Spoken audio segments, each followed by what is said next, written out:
মহানগৰীত জিএছটি বিভাগৰ বৃহৎ অভিযান ভূতনাথ আৰু পামহিত মাজনিশাৰ পৰা অভিযান জিএছটিৰ বৃহৎ দলৰ অবৈধ প্লাষ্টিক বেগৰ বিৰুদ্ধে এই অভিযান বিভাগটোৰ বুজন পৰিমাণৰ প্লাষ্টিক বেগ জব্দ কৰিছে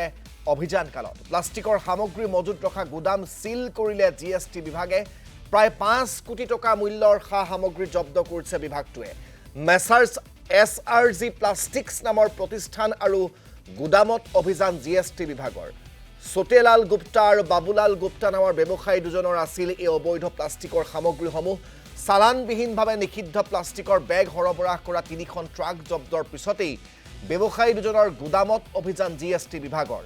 এয়া আপোনালোকে দেখিবলৈ পাইছে AS16C1271 নম্বৰৰ এখন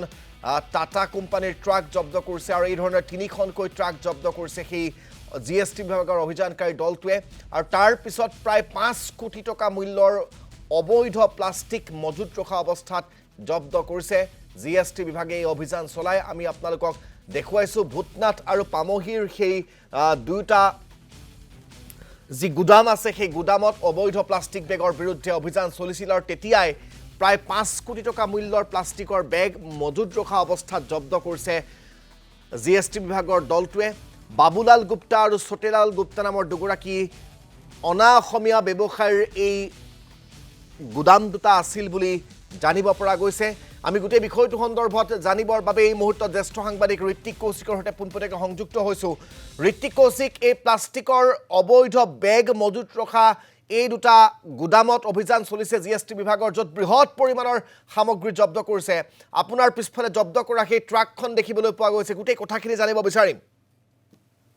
চাওক কালি নিশাৰ প্ৰায় 11 মান বজাত জিএছটিৰ যি ইণ্টেলিজেন্স আৰু এনফৰ্চমেণ্ট বিভাগ আছে তেওঁলোকে তথ্য লাভ কৰিছিল যে ৰেল যোগে বৃহৎ পৰিমাণৰ সামগ্ৰী গুৱাহাটীলৈ সৰবৰাহ কৰা হৈছে যিখিনি চালান নাই বা জিএছটি যি যাৱতীয় কৰ দিব লাগে সেই কৰ নিদিয়াকৈ লৈ অহা হৈছিল আৰু তাৰ পিছতে যেতিয়া ট্ৰাকত লৈ ওলাই আহিছিল তাৰ পিছতেই জিএছটিৰ বিষয়াৰ দলে এই ট্ৰাককেইখনক তেওঁলোকে ৰখাইছিল প্ৰাৰম্ভিক অৱস্থাত সেই ট্ৰাকসমূহ ৰখা নাছিল ট্ৰাক তিনিওখন গৈ পামহি গৈছিল আৰু পামহিত যেতিয়া জিএছটি দল পিছে পিছে কৈছিল দুখন ট্ৰাক ওলাই আহি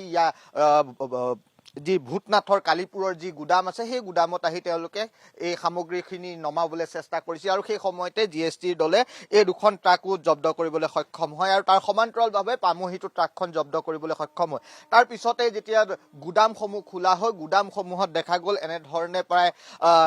হাজাৰ হাজাৰ বস্তা এনেধৰণৰ যি প্লাষ্টিকৰ পলিথিন আছে পলিথিনৰ বস্তা ইয়াত এনেধৰণে উদ্ধাৰ কৰিবলৈ সক্ষম হৈছে যাৰ কোনো ধৰণৰ নথি পত্ৰ নাই কোনো ধৰণৰ কৰ দিয়াৰ নথি নাই যি জিএছটি বহিৰাজ্যৰ পৰা যেতিয়া কোনো ৰাজ্যলৈ আহে তাত ইউ বিল ইয়াত জেনেৰেট কৰিব লাগে সেই জেনেৰেট কৰা নাই আৰু তেনেধৰণে এতিয়া জিএছটিয়ে নিদিয়াকৈ এনেধৰণে অসমলৈ সৰবৰাহ কৰি আনিছিল সেই সৰবৰাহ কৰি অনা যি ট্ৰাক হওক সামগ্ৰীসমূহ বৰ্তমান সময়ত জব্দ কৰিছে আৰু বৰ্তমান সময়তো দুয়োটা স্থানতে জিএছটিৰ যি অভিযান সেই জিএছটিৰ অভিযান চলি আছে আমাৰ লগত জিএছটিৰ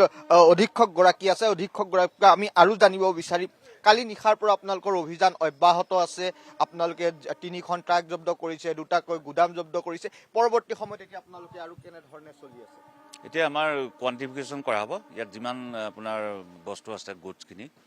প্লাষ্টিক বেগ আছে গোটেইখিনি তো সেইখিনি আমি এটা এটাকৈ ভেৰিফাই কৰি তাৰ কোৱান্টিফিকেশ্যন কৰিম টোটেল কিমান কোৱান্টিটি আছে আৰু তাৰ ভেলুটো উলিয়াব লাগিব ভেলুটো ওলোৱাৰ পিছত আমি তাৰ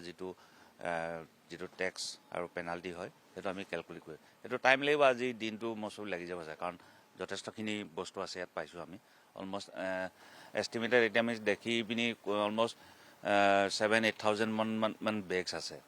তো সেইখিনি কাউণ্ট কৰোঁতে টাইম লাগিব অলপ আৰু এই গোটেই সামগ্ৰীখিনি ক'ৰ পৰা আহিছিল যিহেতু ইয়াত কোনো ধৰণৰ নথি পত্ৰ নাই হয় আমি জনামতে এইখিনি আমাৰ যিটো আজাৰা ৰেলৱে ষ্টেচন আছে ৰেলত আহিছিলে তো ৰেলৰ ষ্টেচনৰ পৰা গাড়ীত আনিছিলে তো কোনোবা ট্ৰান্সপৰ্টাৰ আছে বুলি কৈছিলে ট্ৰান্সপৰ্টাৰে বস্তুখিনি ইয়াত আনি ডেলিভাৰী দিছিলে বস্তুখিনি আহিছিলে দিল্লীৰ পৰা ঠিক আছে ধন্যবাদ এয়া আছিল জিএছটিৰ অধীক্ষক যিগৰাকীৰ নেতৃত্বত এই যি অভিযান সেই অভিযান ইয়াত চলি আছে বৰ্তমানে আজি দিনটো লাগিব যিহেতু বৃহৎ পৰিমাণৰ ইয়াত সামগ্ৰী আছে বৃহৎ পৰিমাণৰ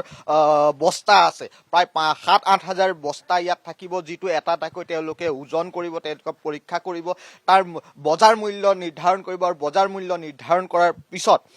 যি কৰ আছে সেই কৰৰ হিচাপ কৰিব তাৰ সমান্তৰালভাৱে যিহেতু ইয়াক কৰ নিদিয়াকৈ আনিছে তাৰ ক্ষেত্ৰত যি পেনাল্টি হয় সেই পেনাল্টিও দিব বৰ্তমান সময়ত যদি আপোনালোকে ভিজুৱেল দেখিছে এনেধৰণে এতিয়া এইটো এটাই গুদাম নহয় ইয়াৰ লগত থকা আন কেইবাটাও কোঠা আন 3টা কোঠাটো এনেধৰণে বস্তাই বস্তাই এনেধৰণে ভৰি আছে আৰু পামহিটো ঠিক তেনেধৰণে বস্তাই বস্তাই ভৰি আছে প্লাষ্টিকৰ যি এই পলিথিন বেগ সেই পলিথিন বেগ আৰু আন এটা গুৰুত্বপূৰ্ণ কথাটো হ'ল যে যি এই পলিথিন বেগটো আছে এই ক্ষেত্ৰত এতিয়া প্ৰদূষণ বিভাগৰ ওচৰতো ইয়াত অভিযোগ দাখিল কৰিব কাৰণ যি প্ৰাৰম্ভিক চকুত পৰা মতে ইয়াত যিটো নিৰ্ধাৰিত মাইক্ৰন থাকিব লাগে তাতকৈ অধিক আছে যোনটো বেআইনী এনেধৰণৰ পলিথিন বেগ ব্যৱহাৰ কৰা বা বিক্ৰী কৰাটো যিহেতু নিষিদ্ধ হৈ আছে এই ক্ষেত্ৰত প্ৰদূষণ বিভাগকো GST বিভাগে এই ক্ষেত্ৰত অৱগত কৰিব গোটেই বিষয়টোৰ ওপৰত ধন্যবাদ জ্ঞাপন কৰিছোঁ আপোনাক সবিশেষ জনোৱাৰ বাবে ঋত্বিক কৌশিক